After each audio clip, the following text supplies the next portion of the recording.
If you've got a situation where you're hearing scratching noises up in your loft and in your walls and places like that, but you're not quite sure what it is, could be a rat, could be a mouse, we're going to show you how to sort that out.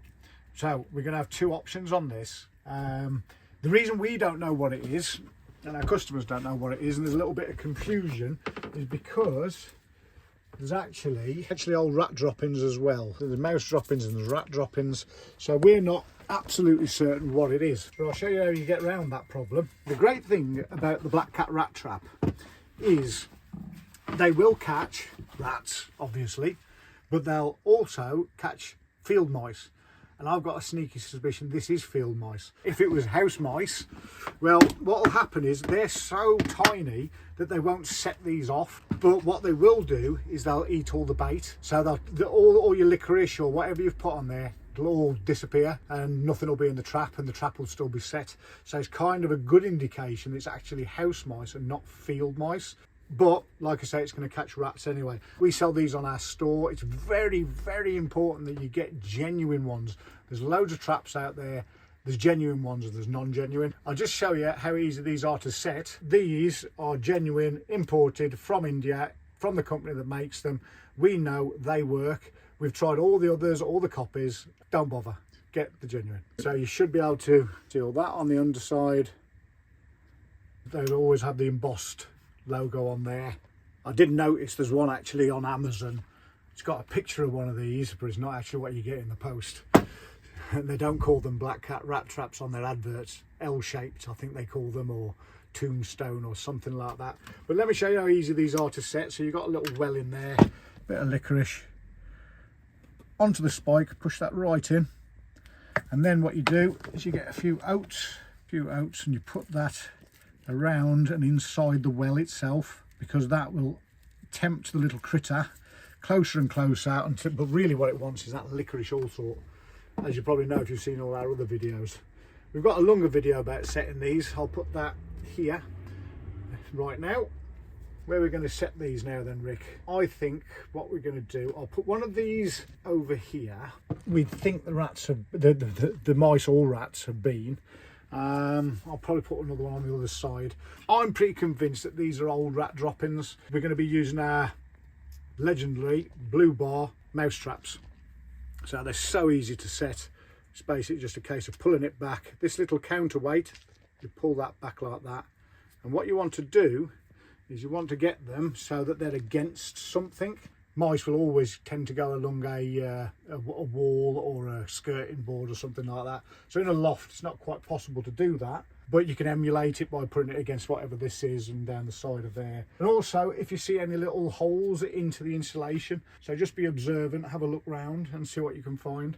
We're also going to be putting some tracking dust down as well to see if we can find out how these little critters are getting in the house. Hopefully they'll tell us some little clues when we come back next week.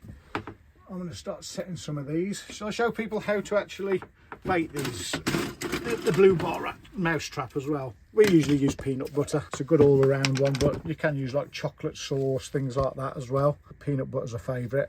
So what we do, we get a little bit of peanut butter. You can kind of see there's a little well there. You want to push that inside like that. Push it down in the well, and then any excess, I just tend to leave it on the actual, on the plate that goes around the well, and then yet again pull that back over the little catch, pull the little counterbalance back, and that's set and ready to go. Again, there's loads and loads and loads of different mouse traps out there. Quite a lot of them have got a yellow bar. The reason we've got a blue bar is so you can tell the difference and know what you're getting. You're getting a quality trap. We've tried them all and they all look the same. Some of them will work, some of them don't. With this one, you know they do. So you know where to go on our store. I'll put a link there as well for that.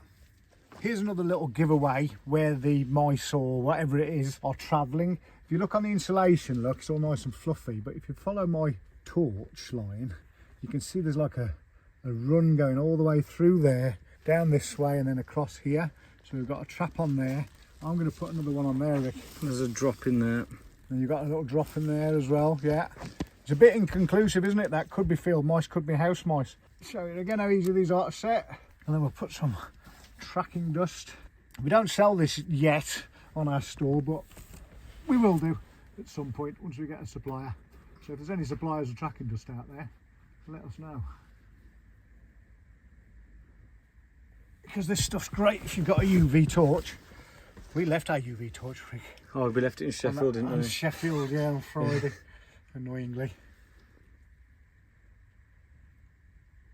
So even if they are super trap shy, these little critters, at least we'll know where they're going from and to, and it'll give us more information on our next visit in 7 days' time. I've got another little thing that's a bit of a giveaway down that end. Let's go and have a look at that, Rick. Here's another little bit of interest, because this white stuff here, that was in the wall, and now it's not in the wall.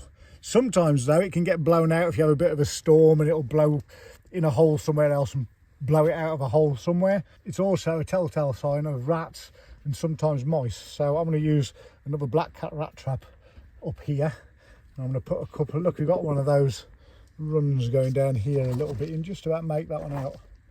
So I'm going to put a trap or two on there as well. But black cat, dead easy to set, look. Oop. He says, I'm a bit constricted here, watch your fingers though. And that's it, set, I'm ready to go. We'll put that right there. And I'm going to put a couple of our dead easy to set mouse traps. Oh, that's a sensitive one. I'm going to put one of those there. And another one on that little edge there, I think. Rick, what do you reckon? Maybe a bit of tracking dust around these as well. Put that down that wall there. A bit of tracking dust.